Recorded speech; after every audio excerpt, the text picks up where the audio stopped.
Hello everyone. Today in this video, I am going to show you how to pass mutual fund tally entries. There are two methods. Method 1, individual scheme wise. Here you will have to create the ledgers individually for all the schemes in which investments are made and then pass the tally entries. Method 2, all the schemes under one head.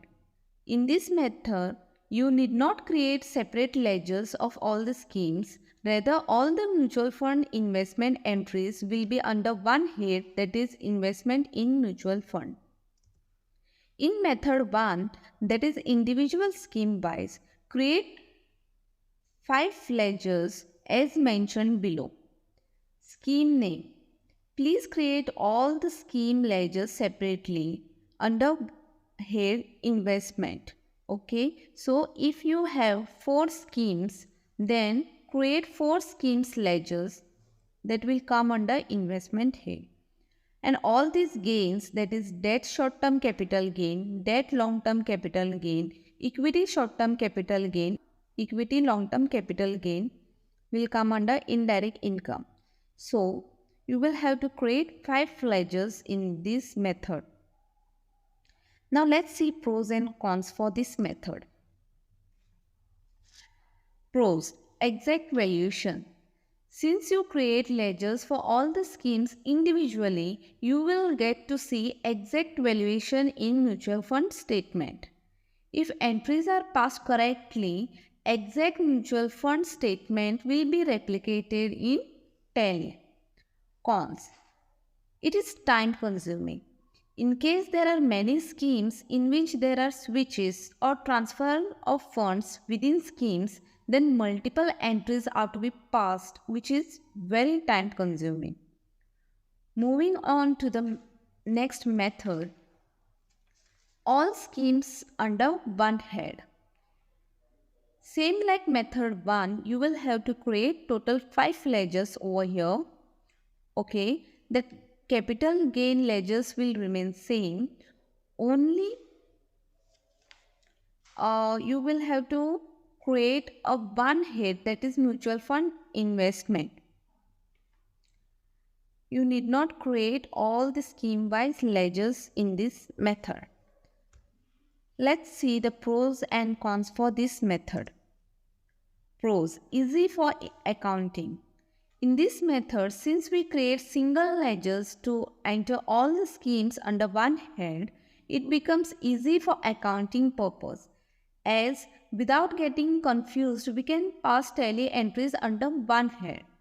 Secondly, where there are switches, transfer of funds within the schemes, then those entries you need not pass over here, as we are putting all the amounts or funds, whatever investments we are making in mutual fund, under one head. So, cons for this method, that is difficulty in knowing the scheme name. Here you won't be able to see the scheme wise investment in tally. If you want to know the scheme wise investment, then it won't help you. You will have to go with the method 1. Now I will show you the procedure how to go about it of this method 2. Now I will show you how to pass mutual fund tally entries as per method 2. Create all the ledgers and kindly download the mutual fund statement of account and capital gain statement and keep it handy. This is the mutual fund statement of account which is reflecting on your screen, which I have downloaded. Here we can see that 2 purchases are made and 1 redemption is there. And when there is redemption or switches or any STP is going, you will have to download and check the capital gain statement for the sale. So first we'll pass these 2 purchase entries, and then we'll pass redemption entry with capital gain entry. Here you can see for one purchase there are 3 different amounts.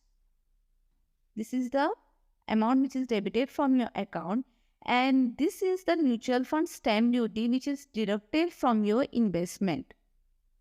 and this is the actual amount which is invested in this particular scheme. I'll show you how to pass this purchase entries. So just select the payment voucher, debit mutual fund investment, and put the actual amount which is invested. So the actual amount is this. So just put that amount over there. And debit mutual fund stamp duty.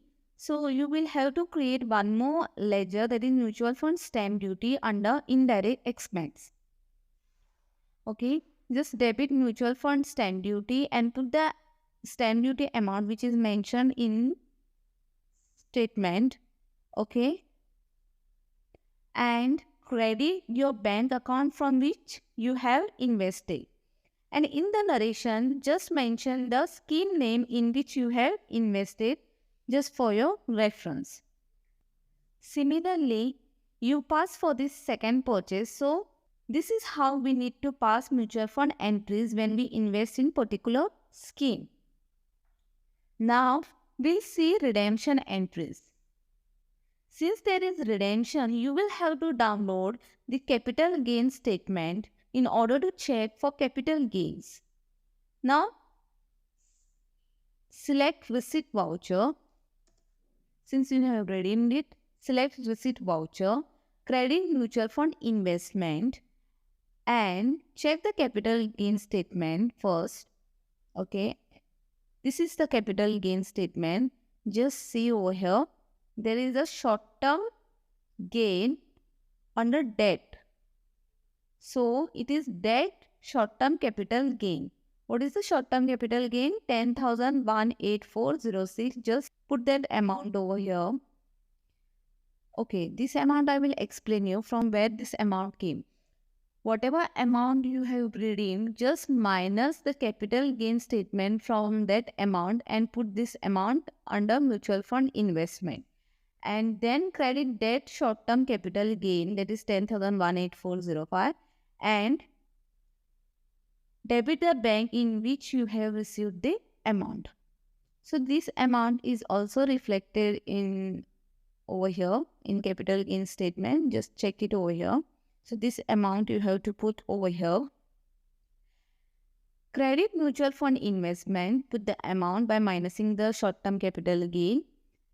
Credit debt short-term capital gain, just mention the amount as it is from capital gain statement, and debit your bank account in which you have received the amount.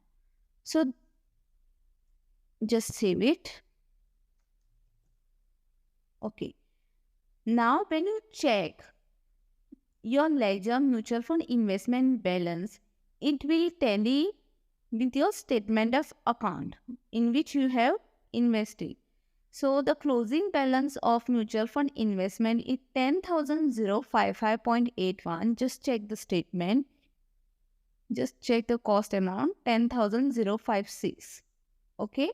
Some point wise it differs, but that's okay. So this is how we pass mutual fund investment tally entries as per method 2. I hope you understood. Thank you.